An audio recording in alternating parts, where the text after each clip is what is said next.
রেমালে ক্ষতিগ্রস্ত এলাকায় না গিয়েই খুলনার কয়রা থেকে ফিরলেন প্রতিমন্ত্রী।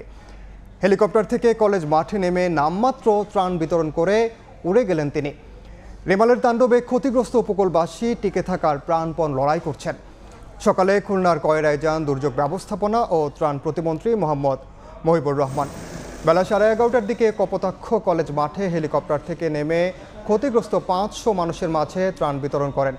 এ সময় স্থানীয় সংসদ সদস্য রশিদুজ্জামান মোড়ল কয়রা উপজেলায় ক্ষতিগ্রস্তদের প্রতিবেদন প্রতিমন্ত্রীর হাতে তুলে দেন। পরে প্রতিমন্ত্রী জানান, ক্ষতিগ্রস্তদের পুরো প্রতিবেদন হাতে পেয়ে 1 সপ্তাহের মধ্যে প্রয়োজনীয় ব্যবস্থা নেওয়া হবে।